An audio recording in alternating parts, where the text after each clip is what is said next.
You. Okay,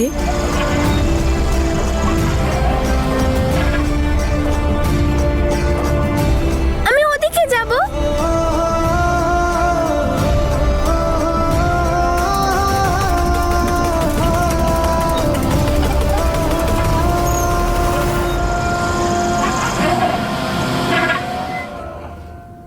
excuse me, কখন থেকে আপনাকে খুঁজছি। আপনার ওয়ালেট?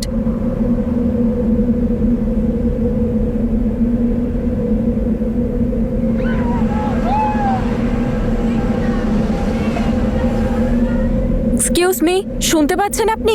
আপনার ওয়ালেটটা।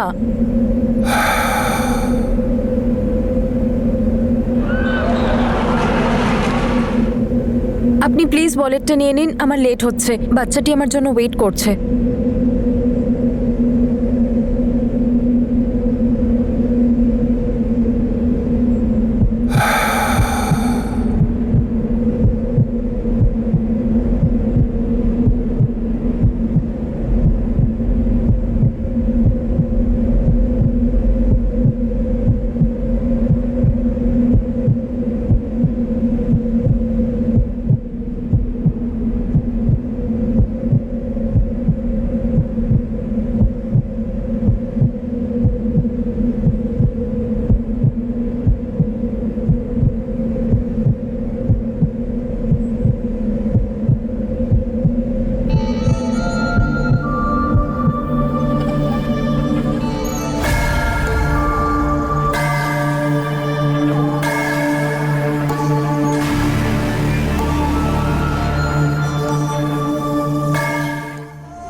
কেন উপরওয়ালা, কেন করছো তুমি এমন?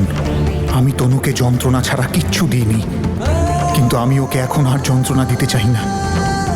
প্লিজ আমাকে হেল্প করো উপরওয়ালা। বীরের মনে কিছু একটা চলছে যেটা একদম ঠিক নয়। ওকে রক্ষা করো উপরওয়ালা, ওকে সব সময় আনন্দে রেখো। তনু ম্যাডামকে শুধু খুশি আমিই রাখতে পারি, আর বীরের থেকে ওকে রক্ষা করার সাহস একমাত্র আমারই আছে। ওপরওয়ালা আমায় সাহায্য করবেন।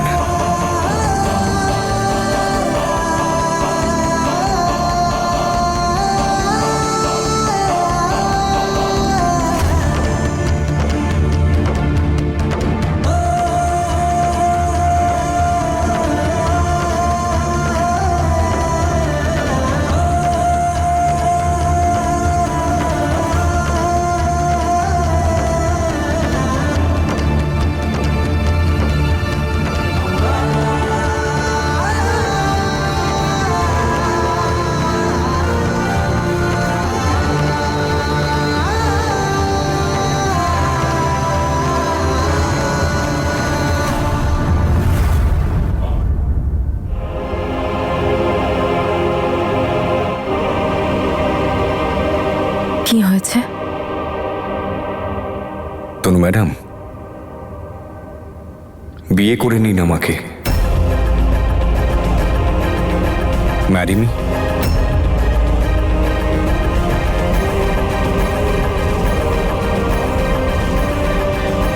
উপরওয়ালার কাছে এসেছি অঙ্গদ, অন্তত এখানে তো এরকম মজা করবেন না। উপরওয়ালার দরবারে আছি, মিথ্যে বলে ওনাকে অসম্মান করতে চাই না।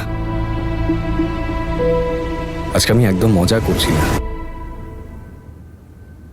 আমাকে বিয়ে করে নিন তনু ম্যাডাম। আজকের দিনটা খুব শুভ তনু ম্যাডাম। উপরওয়ালার দরবারে আমরা শুভ পরিণয় করে নিই।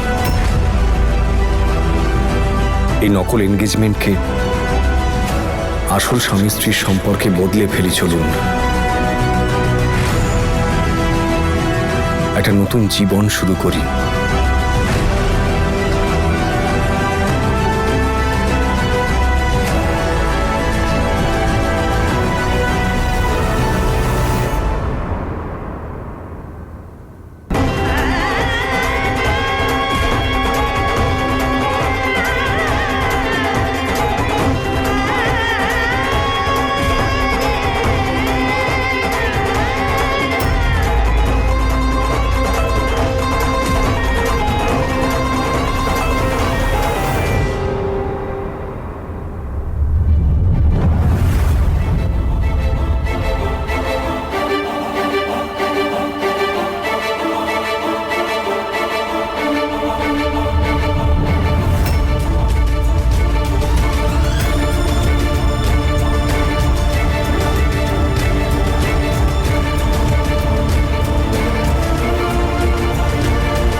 ওই বীর তনু ম্যাডামকে রাজি করানোর জন্য গোটা ফ্যামিলিকে কাজে লাগিয়েছে হয়তো।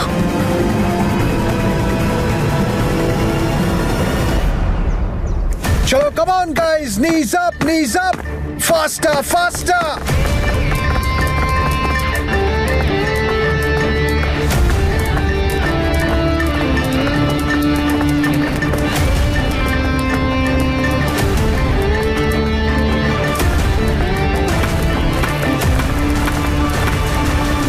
Hello hello. হাই, আমি অমৃত বলছি।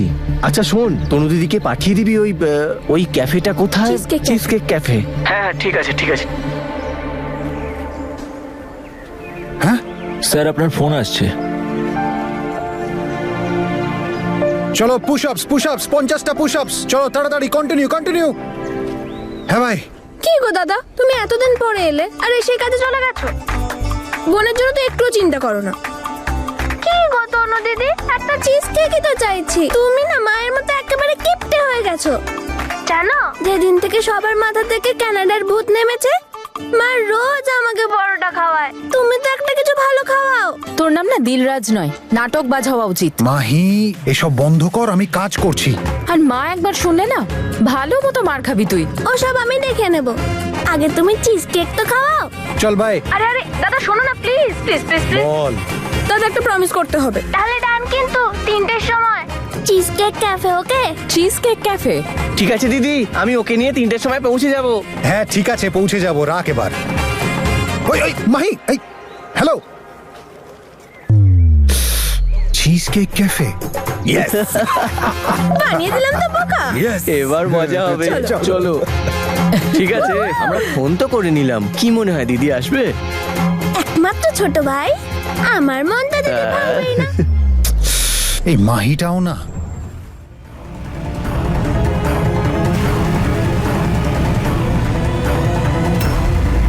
বাবা,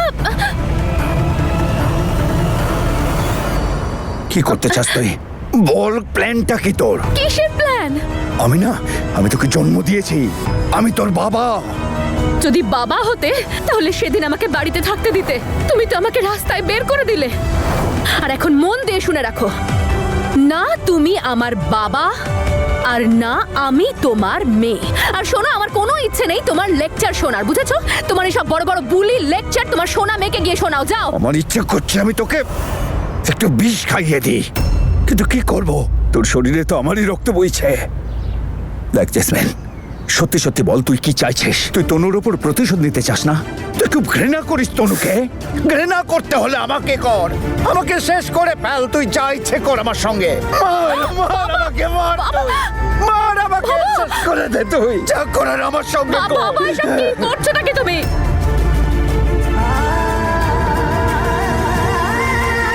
দেখ, তনুকে আর কষ্ট দিস না। হাত জোর করছি তোর কাছে। যদি প্রতিশোধ নিতেই হয় তোকে, তাহলে বীরের ওপর নে। তোর সঙ্গে যা কিছু হয়েছে না, সেটা বীরই করেছে। এর সঙ্গে তনুর কোনো রকম সম্পর্ক নেই। তোর পাসপোর্ট পুড়িয়ে দিয়েছে ওই বীর, তোর কানাডার স্বপ্ন ভেঙেছে ওই বীর, তোর সাথে সম্পর্ক ভেঙেছে ওই বীর। বীর আমাকে সবকিছু বলে দিয়েছে যেদিন তুই আমার কাছে এসেছিলিস।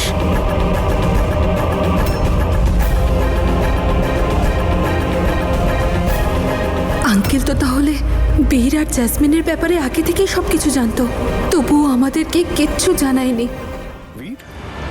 কি? বীর এখানে আছে আর আপনি এটা জানেন? আপনি ওর জন্য এসেছেন। আপনি এখনো ওকে ভালোবাসেন, আপনিই তো বলেছিলেন, তাই না? অঙ্গদ প্লিজ। আর এখন আমি আমার কোনো ডিসিশনের কৈফিয়ত আপনাকে দিতে চাই না। জানি আপনি আমায় অনেক হেল্প করেছেন, কিন্তু তার মানে এটা নয় যে আপনি আমার লাইফে ইন্টারফেয়ার করবেন। না, ইন্টারফেয়ার আমি করছি না তনু ম্যাডাম। আমার চিন্তা হয় আপনার জন্য, সত্যি। বীর আর ওর বউ বা ওর গার্লফ্রেন্ড, আপনার বোন, জানি না কি সম্পর্ক ওদের। ও আর জ্যাসমিন আপনাকে শান্তিমতো বাঁচতে দেবে না। অঙ্গদ, আপনি আমার চিন্তা করা ছাড়ুন প্লিজ। আমার চিন্তা করার জন্য আমার ফ্যামিলি আছে।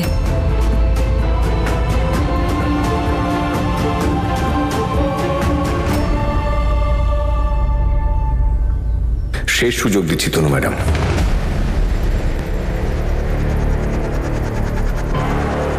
শেষ সুযোগ মানে?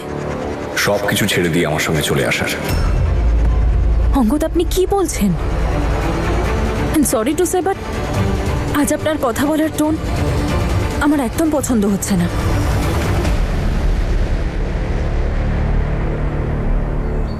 আপনি বুঝতে পারলেন না আমার কথাটা। আমি বলতে চাইছি যে আপনি আমার কথাটা একটু ভালো মতো বুঝুন। লাস্ট টাইম রিকোয়েস্ট করছি আপনাকে, আপনি চলুন না আমার সাথে। আপনি, আমি, রিয়া সবাই মিলে একটা নতুন জীবন শুরু করব। মানছি আপনি আমাকে ভালোবাসেন না, নো প্রবলেম, আমরা বন্ধু তো। আপনি আমার আশেপাশে থাকবেন তাই যথেষ্ট। আমি নিজেকে আপনার ভাগের ভালোবাসাটাও দেবো। Angad please, not again. Tanu madam, আপনি বুঝতে পারছেন না কেন? ওই জ্যাসমিন এখানে চলে এসেছে, ও থাকলে আপনি শান্তিতে থাকতে পারবেন না।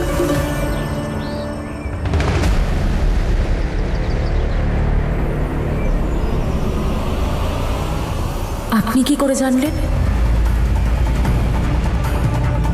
আমি দেখলাম ওকে, কিন্তু এটা ইম্পর্টেন্ট না যে আমি কি করে জানলাম। ইম্পর্টেন্ট এটা যে ও এখানে চলে এসেছে, ও আর বীর এখানে থাকবে আর আপনাকে শান্তিতে একদম থাকতে দেবে না, কিছু না কিছু প্রবলেম ক্রিয়েট করবেই। ওর থাকা না থাকায় আমার কিচ্ছু যায় আসে না অঙ্গদ। আর আমি আপনাকে আগেও বলেছি যে আমার বীর আর জ্যাসমিনের সাথে কোনো সম্পর্ক নেই। আমি ড্রপ করে দিচ্ছি আপনাকে। নো থ্যাঙ্কস, আমি অটোয় চলে যাব। তনু ম্যাডাম, একবার আমার কথাটা শুনুন। অঙ্গদ প্লিজ। তনু ম্যাডাম, আমি যা বলছি আপনার ভালোর জন্যই বলছি। অঙ্গদ আমি বললাম তো আমরা আপনাকে। আমরা বন্ধু তনু ম্যাডাম, ঠিক আছে আপনি ছেড়ে দিন, কিন্তু আপনি একবার অটো! ভেবে তো দেখুন। যাবে না, যাবে না, যাবে না, আপনি যান না এখান থেকে। আমার কথাটা তো শুনুন একবার। তনু ম্যাডাম, আরে তুই দাঁড়া না, খুব তাড়া আছে নাকি?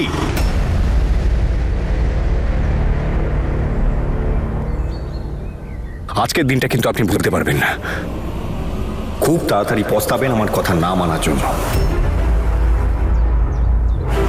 আরো একবার ভেবে নিন কিন্তু।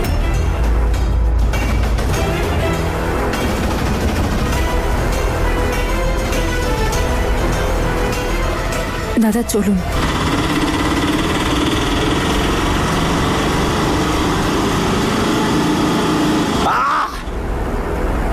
তনু ম্যাডাম, আপনি বুঝতে পারছেন না কেন? আমি আপনাকে ওই বীরের থেকে বাঁচানোর চেষ্টা করছি। ওর কাছে যান আমি চাই না, আমি একদম হাত মেলাতে চাই না ওই জ্যাসমিনের সাথে। কেন কেন আমাকে বাধ্য করছেন যে আমি সেটাই করি যেটা আমি করতে চাই না?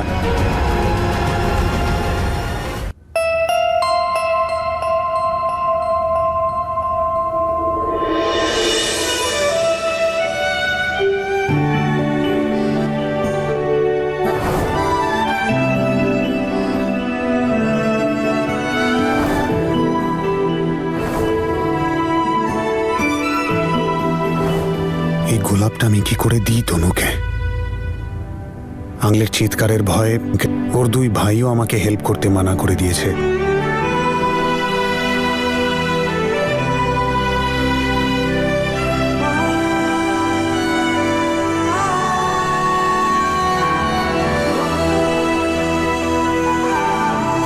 ওর আসার আগে চুপ করে এই গোলাপটাও সিটের উপর রেখে দিই।